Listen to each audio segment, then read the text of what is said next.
इस चैप्टर का जो सबसे लास्ट टॉपिक है the blue rebellion and after. इस टॉपिक में बेसिकली हम लोग पढ़ने वाले हैं इंडिगो को लेकर ना हमारे इंडिया में बहुत भयंकर लेवल पे एकदम लड़ाई चला था। ब्लू रेवेलियन का मतलब है, यहाँ पे ब्लू का मतलब हो रहा है इंडिगो के बारे में बात, क्योंकि इंडिगो का जो रंग होता है वो कैसा होता है, ब्लू होता है, नीला होता है। और रेवेलियन का मतलब होता है विद्रोह, मतलब कि इंडिगो को लेकर बहुत बड़े लेवल पे हमारे इंडिया में एक समय पर विद्रोह चला था कि नहीं, हम इंडिगो का खेती नहीं करेंगे। और करवाना ज़बरदस्ती चाहता कौन था?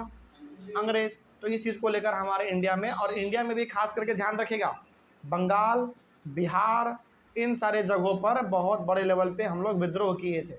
बंगाल हो गया, बिहार हो गया, ऐसा कुछ हिस्सा उत्तर प्रदेश हो गया, क्या हाँ बंद हो गया था पूरी तरीके से। इंडिगो को उगाना पूरी तरीके से भारत में बंद कर दिया गया था। अभी पढ़ेंगे तो आपको इसमें और समझ में आएगा। तो इसमें हम लोग यही पढ़ने वाले हैं कि इंडिगो को लेकर क्या क्या लड़ाई लड़ा, मतलब क्या क्या लड़ाई चला हमारे और अंग्रेजों के बीच में, और फिर उसके बाद क्या हुआ, उसके बाद हम लोग इसमें देखने वाले हैं। चलिए, पहला पॉइंट इसमें लिखा हुआ है कि in March 1859 thousands of ryots का मतलब पीजेंट्स होता है बेसिकली, किसान, in Bengal refuse to grow indigo. देखिए, पहले ना इसमें बताने से पहले हम आपको कुछ बातें बता देना चाहते हैं कि भारत का कोई भी किसान अपने मन से इंडिगो का खेती करना नहीं चाहता था। इसके पीछे रीज़न है ना, रीज़न ये है कि इंडिगो का खेती जब आप करते हैं तो आपको समय बहुत देना पड़ता है, मेहनत बहुत करना पड़ता है, और बदले में आपको अंग्रेज देता क्या था? बहुत कम पैसा देता था, जिससे आपका घर परिवार भी नहीं चलता था।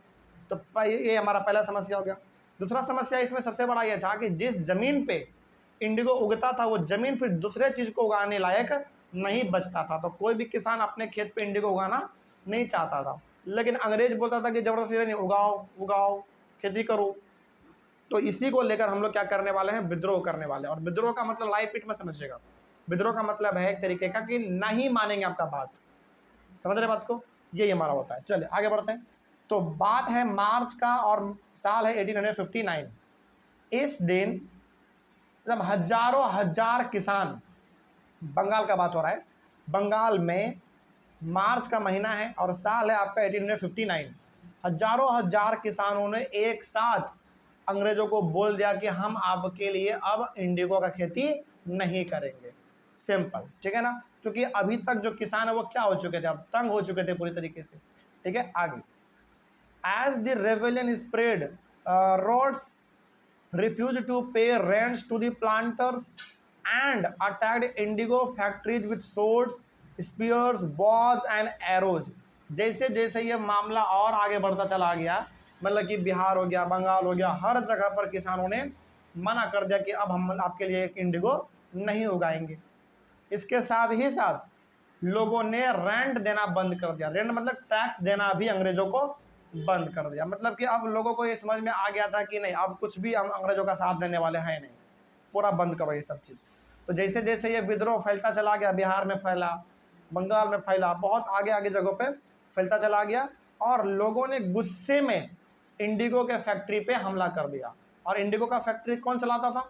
अंग्रेज चलाता था। तो इंडिगो के फैक्ट्री पे हमला कर दिया, तलवार से, भाला से, और जो जो हम लोग टूल्स इस्तेमाल करते हैं खेती में, धार वाला चीज़ जो होता है बहुत ही नुकीला होता है, उन सभी चीज़ों से इन लोगों ने फैक्ट्री पे अटैक कर दिया पूरी तरीके से, एकदम भयंकर रूप से। आगे, women turn up to fight with pots, pans and kitchen implements. देखो, और जो महिला है, महिलाओं को हाथों में जो आया उससे वो लोग फैक्ट्री की तरफ हमला करने के लिए चली गई। और ज़्यादातर महिलाओं के हाथ में क्या था? किचन का सामान, झाड़ू, लाठी, डंडा और हाथ में वो घड़ा हो गया, मिट्टी का बर्तन जो होता है ये सब, मतलब, और पैन मतलब जिसमें हम लोग फ्राई करते हैं, ऐसा सामान जो उसके हाथ में आया वो सब लेके फैक्ट्री की तरफ दौड़ गई। और उनका कहने का मतलब ये था कि हम आपके लिए अब खेती नहीं करने वाले हैं, सिंपल। तो बेसिकली मेन के हाथ में क्या आया? टूल्स, तलवार, भाला, ये सब चीज़, और महिलाओं के हाथ में किचन का सामान ज़्यादा आ गया है ना, ताकि हमला किया जा सके।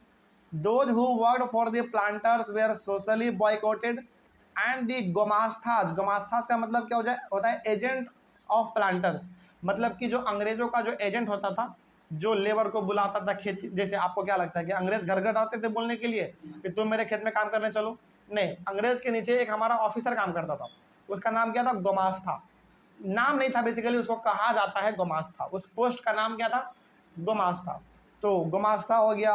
Who came to collect rent were beaten up, मतलब यहाँ पे कोई भी लोग अंग्रेजों के लिए खेती नहीं करना चाह रहा है, किसी प्रकार का टैक्स देना नहीं चाह रहा है, और जो लोग अंग्रेजों का साथ देते थे इस मामले में, उन सभी लोगों को गांव से बाहर कर दिया गया। बोला कि तुम हमारे गांव का तो हो, लेकिन तुम अंग्रेज का साथ देते हो, तुम गांव से बाहर निकल जाओ। उनको बाहर निकाल दिया। और जो गुमास्ता होता था, गुमास्ता मतलब जो अंग्रेज के नीचे हमारा काम करता था, उस गुमास्ता का काम क्या होता था पता है? लोगों के घर जाना, टैक्स वसूलना, और जैसे वो टैक्स वसूलने के लिए आता था उसको बहुत गंदा मार मारते थे लोग। बोलते थे कि अब हम अंग्रेज का कोई भी बात नहीं मान रहे तो तुमको अब हम टैक्स भी नहीं देंगे। बोलता था नहीं, टैक्स देना पड़ेगा। फिर महिला वही झाड़ू पोछा सब उठा के मारना चालू कर देती थी। ठीक है, आगे।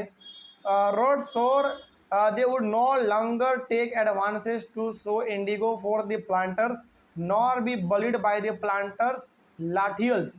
लाठियल्स का मतलब होता है the lathi wielding strong man maintained by the planters.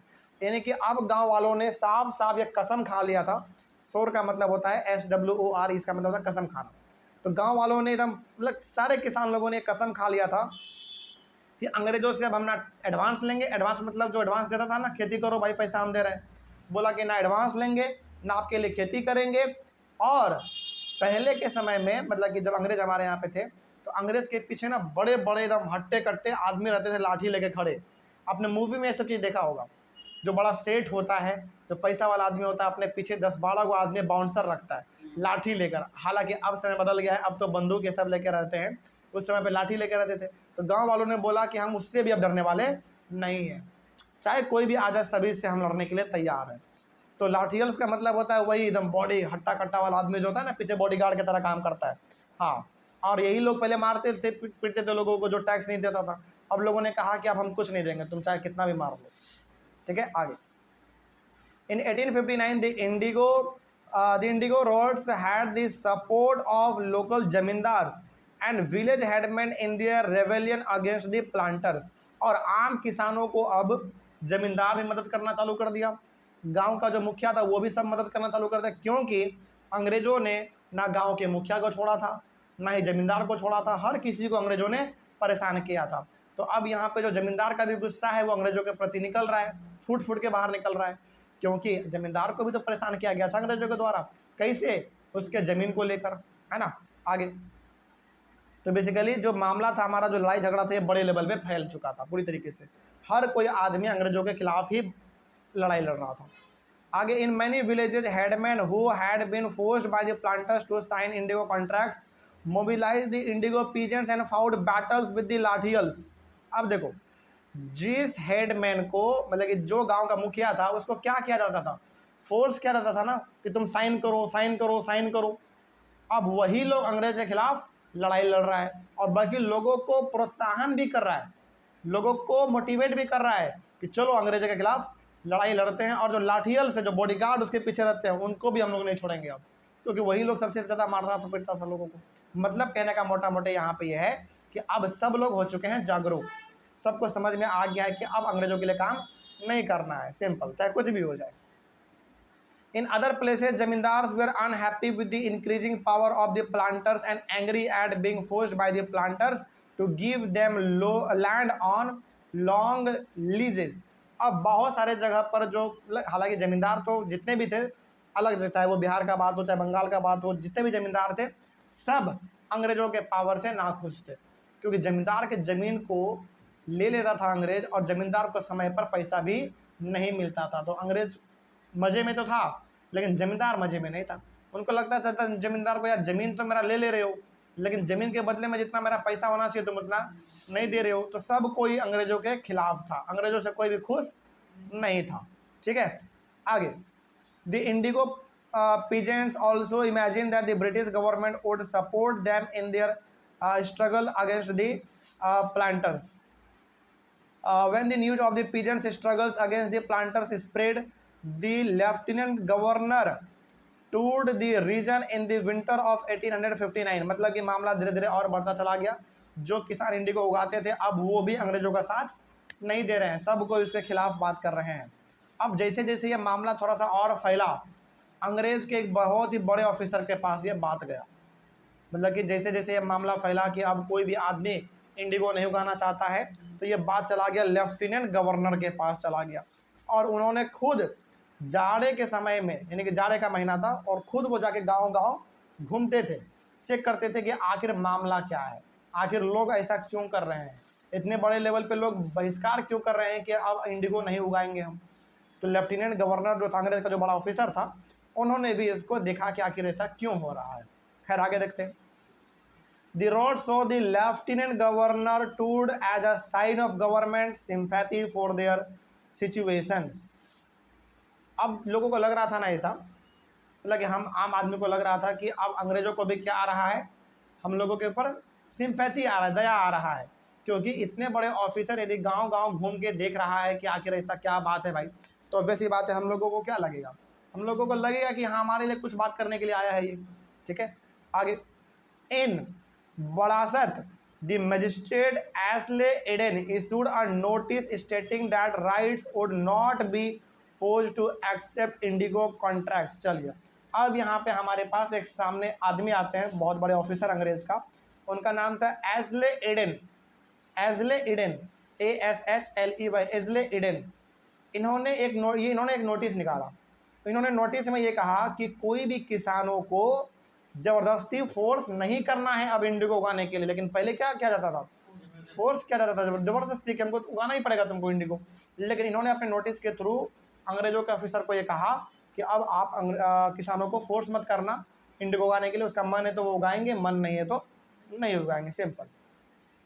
आगे, also Queen Victoria had declare that indigo need not be सोन।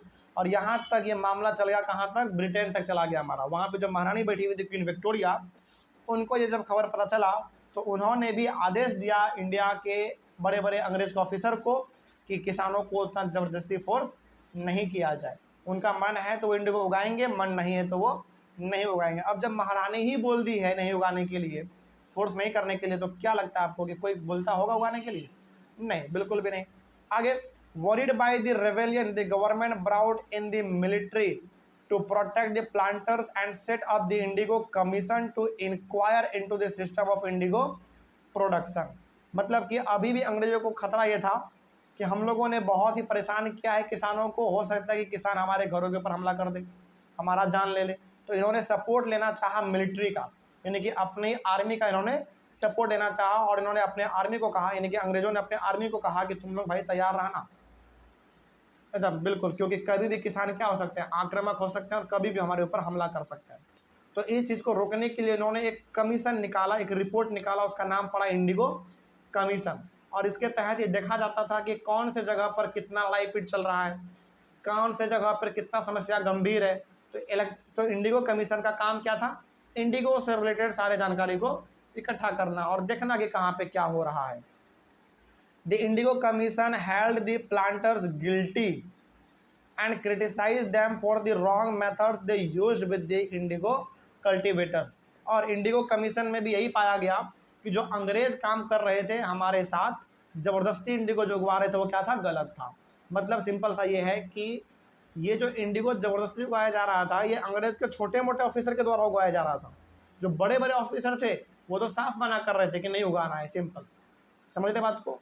मतलब कि छोटे छोटे ऑफिसर चाहते थे कि फ़ायदा हमको मिले, प्रॉफिट हमको मिले, लेकिन जो अंग्रेज के बड़े बड़े ऑफिसर थे, जैसे क्वीन विक्टोरिया, वो तो महारानी ही है, खैर एस्ले ईडन हो गए, इन लोगों को पता नहीं था कि यहाँ पर ज़बरदस्ती वाला भी काम चल रहा है। इन लोगों तक कभी बात पहुँच ही नहीं पाता था। जैसे मान लीजिए पटना के सड़क पर एक आदमी का एक्सीडेंट हो गया, क्या ये बात आपको लगता है कि प्रधानमंत्री तक जाएगा? बिल्कुल नहीं जाएगा। वही बात यहाँ पे हो रहा है। तो छोटे मोटे लेवल पे लोगों को फोर्स करना, इंडिगो उगवाना, ये चलता रहता था, लेकिन बड़े ऑफिसर को कभी ये बात पता चल ही नहीं पाता था। लेकिन जब उन लोगों को पता चला तो उनको लगा, बिल्कुल वाकई लगा कि जो काम किया जा रहा है वो क्या है, गलत काम है, इसको रोका जाए। तो हम लोगों के ऊपर बेसिकली बहुत ज़्यादा फोर्स किया जाता था कि भाई खेती करो करो, लेकिन जब बड़े बड़े ऑफिसर को पता चला तो पूरी तरीके से इंडिगो का खेती करना बंद कर दिया गया। यानी कि अब हम लोग थोड़ा सा ठीक ज़िंदगी जीना चालू कर दिए थे। आगे, The Indigo Commission declared that indigo production was not profitable for rights। Indigo commission में ये कहा गया कि जो भी और जिस भी तरीके से आप लोगों ने फोर्स किया किसानों को इंडिगो उगाने के लिए, उससे किसानों का कोई फ़ायदा नहीं हुआ है, बिल्कुल नहीं हुआ था भाई। फ़ायदा हम लोगों का कहाँ कुछ हुआ था, कुछ फ़ायदा नहीं हुआ था। इसका मतलब इंडिगो कमीशन बड़ा अच्छा कमीशन था, अच्छा सा बात वो हम लोगों के बारे में कह रहा था। The Indigo Commission asked the Rise to fulfill their existing contracts, but also told them that they could refuse to produce indigo in future। अब देखो, जो कॉन्ट्रैक्ट किसानों ने एक बार साइन कर दिया है, अंग्रेज के बड़े ऑफिसर ने कहा कि देखो भैया आप साइन कर दिए हैं, उसको पूरा कर दो, लेकिन अब आगे से अब आप इंडिगो का खेती मत करना यदि आपका मन नहीं करे तो।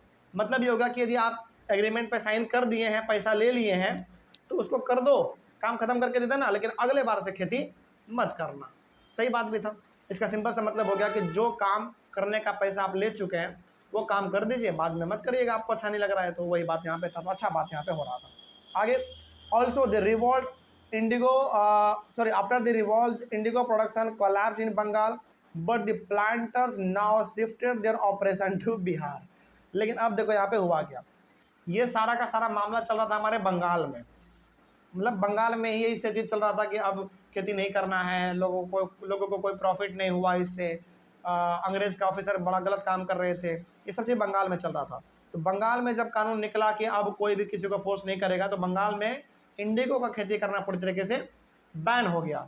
लेकिन अंग्रेजों को लगा ना, ये तो केवल बंगाल में बैन हुआ है, बिहार में बैन थोड़ी हुआ है, तो बिहार चलो, बिहार के लोगों से खेती करवाएंगे, समझना ध्यान से। तो अब इंडिगो की खेती करने के लिए वो लोग कहाँ आ गए, बिहार आ गए। अब बिहार में क्या होता है जरा इसके बारे में भी देख लेते हैं। When Mahatma Gandhi returned from South Africa, peasants from Bihar persuaded him to visit Champaran and see the problems of the indigo cultivators।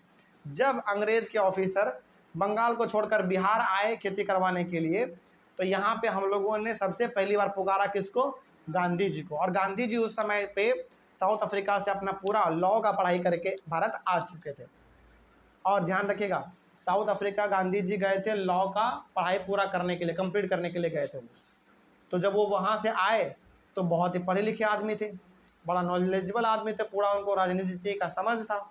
और हम लोगों ने गांधी जी को बिहार के चंपारण ज़िले में हम लोगों ने उनको बुलाया कि गांधी जी हमारे ज़िले में आइए, यानी कि हमारे बिहार में आइए, और ख़ास करके चंपारण में आइए, क्योंकि यहाँ पे बहुत ज़्यादा हम लोगों को फोर्स किया जा रहा है इंडिगो का खेती करने के लिए। तो आप हमारे लिए एक लड़ाई लड़िए, आप हमारे लिए एक मूवमेंट चालू कीजिए जिससे हम लोगों को खेती ना करना पड़े। तो गांधी जी ने बोला क्यों नहीं भाई, बिल्कुल आएंगे हम। तो गांधी जी ध्यान रखिएगा, एक बार बिहार भी आए थे, और बिहार में खास करके चंपारण में आए थे, समझिएगा। और चंपारण क्यों आए थे, ताकि इंडिगो का जो खेती है उसको बंद करवाया जा सके, ठीक है ना। और ये बात आप ये भी याद रखिएगा कि गांधी जी जहाँ जाते थे अंग्रेज का वहाँ पे टेंशन बढ़ जाता था, क्योंकि गांधी जी जहाँ जहाँ जाते थे उनके पीछे 1,00,000-2,00,000 आदमी तो ऐसे ही निकल पड़ते थे, और जहाँ भी जाते थे वो पूरा रोड जाम, चक्का जाम, तो अंग्रेज का ऐसे हालत ख़राब हो जाता था। ये तो आप गांधी जी का थोड़ा सा अच्छाईपन ये देखो कि उन्होंने कभी हथियार नहीं उठाया। यदि हथियार उठा लेते ना तो हमारा देश बहुत पहले आज़ाद हो जाता। लेकिन गांधी जी का कहना सिंपल सा था, भैया हथियार नहीं उठाना है, लड़ाई पीट नहीं करना है, शांति से आज़ादी लेना है। इसीलिए हम लोग को थोड़ा सा समय ज़्यादा लग गया। लेकिन यदि गांधी जी एक बार बोल देते कि हथियार उठाओ और अंग्रेज़ों को मार के भगाओ, तो आपको क्या लगता है, मुश्किल से मुश्किल हमको लगता है सप्ताह भर अंग्रेज़ों को यहाँ से भागने में लगता, क्योंकि गांधी जी के कहने पर लाख लाख आदमी एक बार मरने के लिए तैयार होते थे। सोचो, ये गांधी जी का क्रेज था, ठीक है। तो खैर गांधी जी ने अहिंसा चुना, अहिंसा मतलब लड़ाई पीट नहीं करना है, ऐसा उन्होंने रास्ता चुना। तो गांधी जी हमारे बिहार आए थे, और बिहार में भी चंपारण में आए थे, ताकि लोगों को इंस्पायर किया जा सके, लोगों को मोटिवेट किया जा सके कि तुम लोग भी बहिष्कार करो, तुम लोग भी खेती मत करो, जैसे बंगाल के लोगों ने बहिष्कार किया ना वैसे तुम लोग भी करो, है ना। आगे, महात्मा गांधी विजिट टू चंपारण इन 1917, 1917 में आए थे, ध्यान रखिएगा 1917 में गांधी जी चंपारण आए थे।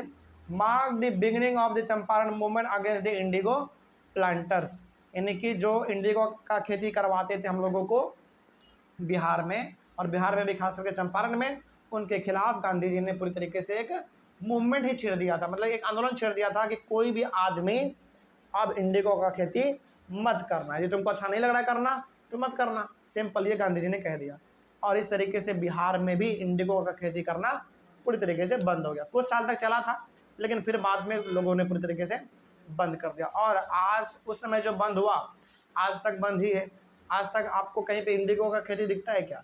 ना के बराबर, मतलब नहीं ही दिखता है आपको कहीं पर, क्योंकि इसमें ज़मीन बड़ा बंजर हो जाता है, समय लगता है, पैसा बहुत इसमें जाता है हमारा, कोई फ़ायदा इसमें उतना ज़्यादा हमको नहीं दिखता है। लेकिन जो हम लोग आज उजाला इस्तेमाल करते हैं अपने कपड़ों में, वो केमिकल होता है, केमिकल का इस्तेमाल करते हैं। तो खैर कोई दिक्कत नहीं है, यहाँ पे हमारा ये टॉपिक और टॉपिक के साथ पूरा का पूरा हमारा ये चैप्टर खत्म होता है। तो कोई दिक्कत अभी चैप्टर में आप लोगों को? चले, कोई समस्या नहीं है, बहुत अच्छी बात है। ऑनलाइन वाले बच्चे, आप लोगों को इस चैप्टर में और इस चैप्टर के किसी भी टॉपिक में कोई डाउट रहा होगा तो आप लोग कमेंट कीजिएगा। मिलेंगे हम लोग अपने अगली क्लास में एक नए चैप्टर के साथ और अपने शुरुआत के साथ। तब तक के लिए thank you very much and have a nice day.